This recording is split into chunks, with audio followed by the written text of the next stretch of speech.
egwu ọra na eze abịa mụ ka nsi abịa ọ bụ Chukwu nọ nso ogidi anamụ ọnụ mụwa anamụ niile egwu a ka nje nye nwoke obi ọcha egwu a ka nje nye nwanyị obi ọcha aisi nwoke na nwanyị si bịa gbalị egwu a maka na egwu a bụ egwu udo egwu a bụ egwu agamunero anyị na-ekwu si na adịlị nwoke mma onye adịlị nwanyị mma na anyị nọdụ n'ụbọchị ịgba ije ije ije ije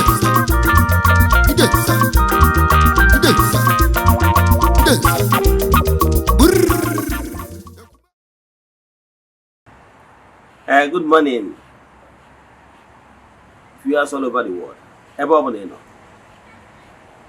aka m bụkwa onye nke gị Ogbuefi Eze-Ana Ugochi tubelu n'Oraifite ma ọ bụ ịkpọọ m aka ji ugo. Abụ m onye isi nchụaja na Ugochi tubelu ọdịnala temple. Anyị na-agba afa gbaa famili rụkwazị ọrụ mmụọ dị iche iche. Abụkwazị m onye isi nchụaja na Ugochi tubelu n'ọdịnala Restoration Evangelical Mission. So you can call me a priest or an evangelist. I will answer. My mission is to help people live better life.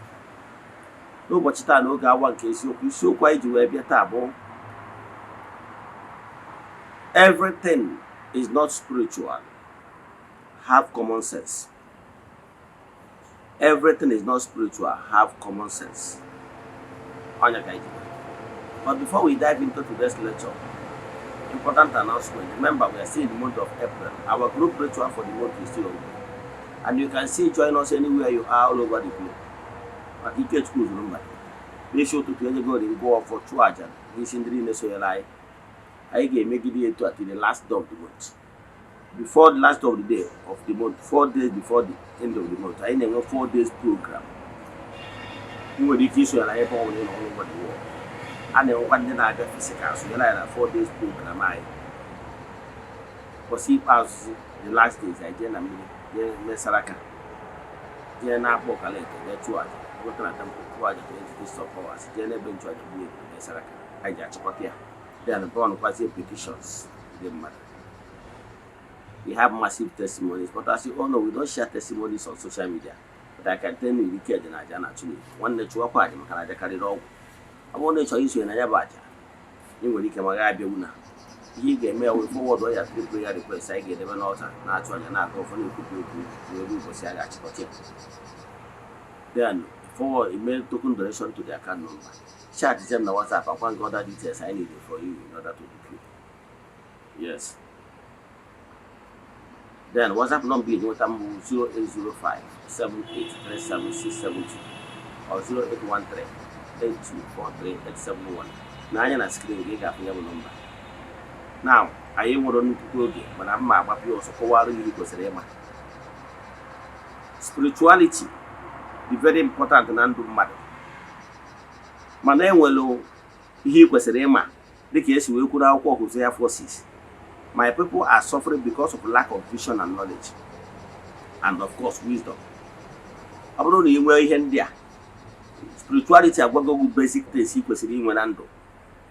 Wagadi lofty idea, good vision.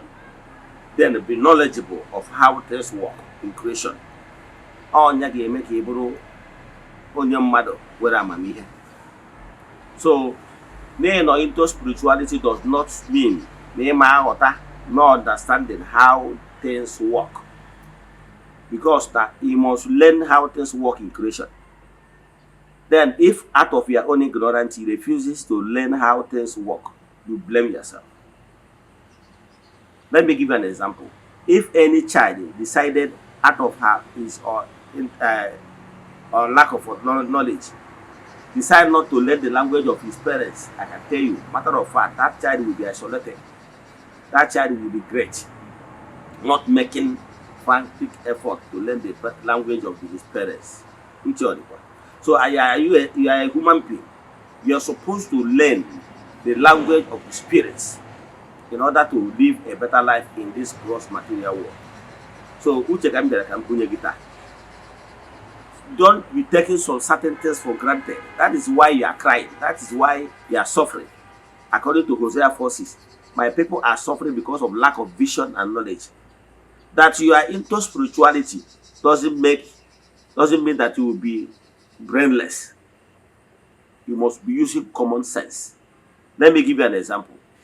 You are a business person. If you are properly trained in business, you would understand that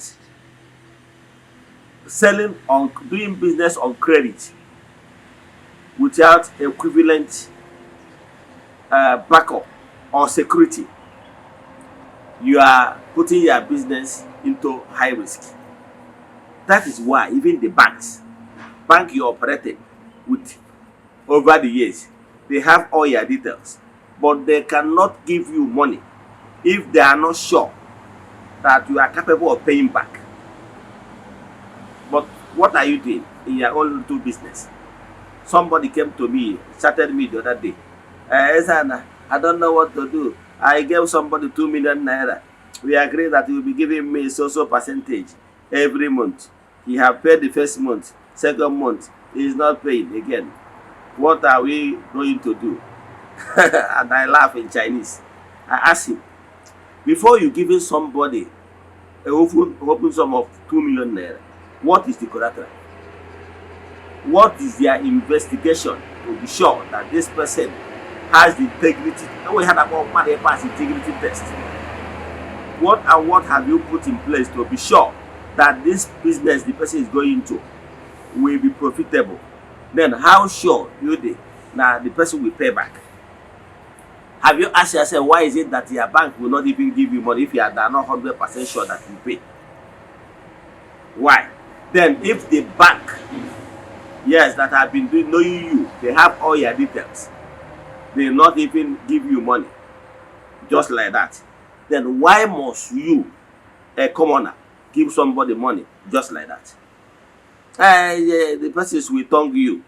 Then it then means that you lack knowledge of how things work. So blame yourself if somebody scam you. What I'm telling you, there is a certain thing that is common sense. Even when we are studying about business administration, we were told that if you are running your business on credit, you are running on high risk business, and with a very tendency that your business can collapse anytime. Meaning what? Selling on credit is not business. It's better somebody pay you cash with small margin than you are paying somebody, you are expecting somebody to pay you with huge margin on credit because of high risk of the person not paying back. Here in common sense. Common sense, so many things you will back on, you take it, then check the risk in whatever you want to go into before you embark on it. My message today is, don't give somebody money unless you are giving that money as charity and you know that the money you are giving out is what from their profit, not giving your capital on credit.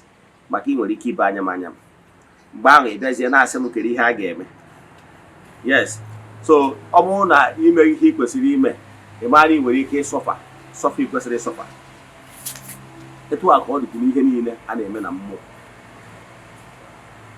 He who does not plan is planning to fail. Ihe kwesịrị ime n'oge imeri ya, then kwado maka akwa ị ga-ebe na mgbede. Now, ọ bụrụ na mmadụ bịa sị gị invest ya ma ọ ka emere gị nke nwa ka ite nwa nyebe gị ego ma ọ ka lụọ ọrụ magic boss ka magic boss nyebe gị ego ma ọ ka o merụ nke nwa ka ọ na-adụrụ ọtara gị ego. Ị kwesịrị iji common sense jụọ ha where this money is the thing is drawing, where is money coming from. When I was in Abuja, I was doing very well. I'm an importer there. When this issue of MMM came, many people came to my shop to buy laptop and rest of them. So they introduced the business to me. And I asked them a question. This money the Mr. MMM is giving you, where is the money coming from? Assuming he robbed Peter to pay Paul. at the end of the day, if the inflow stop coming, how do you intend to pay others? As in latecomers, they couldn't answer it. So I tell them that this pyramid will crash. After a few months, it crashed.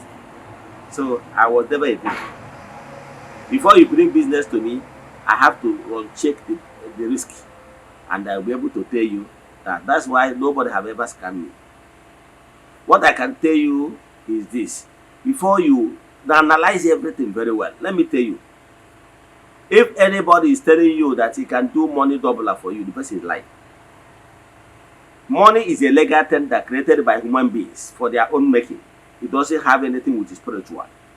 What spirituality will do for you, that's why I'm asking you to come and be at peace with your image, is that if you are at peace with your forces, whenever you are recharging yourself from via meditation, via spiritual exercise, after making your spiritual exercise with you more, ask them that you want to be a destiny helper to many. You want to be a benefactor to so many people less privileged.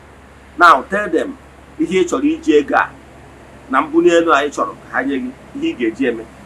Gwa ha ihe chọrọ, that grace, onyinye amara, healing ị na-achọ. Gwa ha ihe ị ga-eji wee mee for the upliftment of mankind. Then after that, gwazie ha ihe chọrọ, that ego ahụ ị na-achọ, ihe ị ga-eji ego a mee, the impact chọrọ iji wee mee to the society. Then after that, gwazie ha na ikpotago na ị ga-eji ozi ha gwa gị ihe ha chọrọ ka ị mee in order ka gị nwa wee nọ n'ebe anwa bụ ya dream. Ị chọrọ ịbụ innocent, yes. Ọ bụrụ na etinye n'ọnọdụ innocent, kedu ihe ị chọrọ iji ọnọdụ a wee mee for the benefit of all?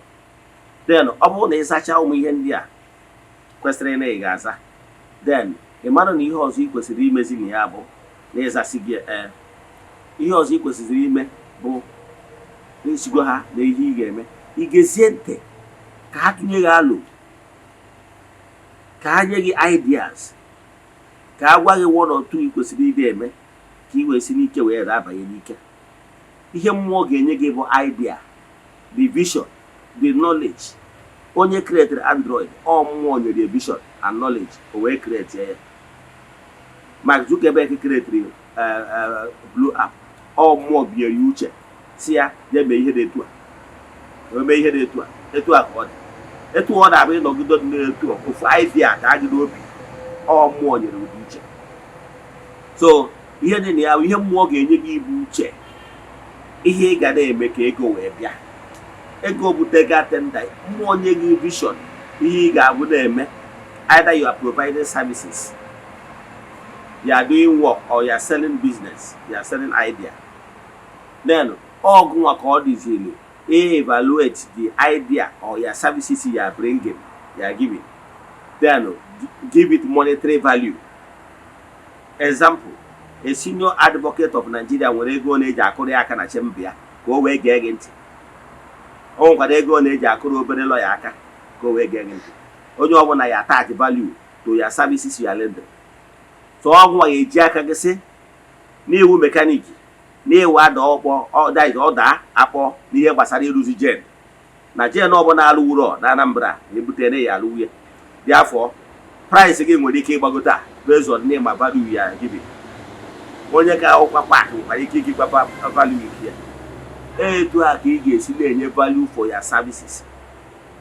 Ọrụ ma ibiri ma ndị na-arụ ọrụ mmụọ, onye ọbụla nwere value ọ attached n'ihe o ji arụ ọrụ ya based on the value the estimate onye that in order. So ihe mmụọ ga-enye gị bụ inyere gị aka wee nye gị idea. Then onye zie gị idea nwa, ị monetize ya the idea, nyezie monetary value. Maka na mmụọ amara ihe a na-akpọ ego. Mmụọ amara ihe a na-akpọ ego. Ego creation of man. From the originality, enwere ihe a na-akpọ ego, ọ mmadụ create ego. So ọ mmadụ, all for benefit of man, ọ gbasara mmụọ, ọ gbasara Chineke. So mmụọ ama enye gị ego physical body ka nna achọ ịkọwara gị ntị ọ dịkwa. Ọsọ ya bụrụ na ijego na mountain nọ ebe a 100 days 100 nights, ibuere ebu ọnụ, o nwere ihe ga-emekata n'ụwa ka iwonye ya pilo ka ifu ego. You know why? Ego is legal tender created by man. It has nothing to do with spirit. Ihe spirit ga-eme gị mere gị na ọ bụrụ na ịba ime spiritual exercise bụ inye gị idea sị gị na ihe ị na-achọkwa n'inweta gị mee nke a ka ị nọrọ ebe a mmụọ ga-ebi egwu uche ịghọtara ya.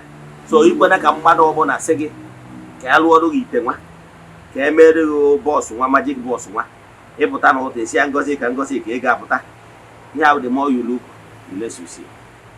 Ka a ga eji wee gbazuo ọnụ ahịa ka m kwụsị ebe a.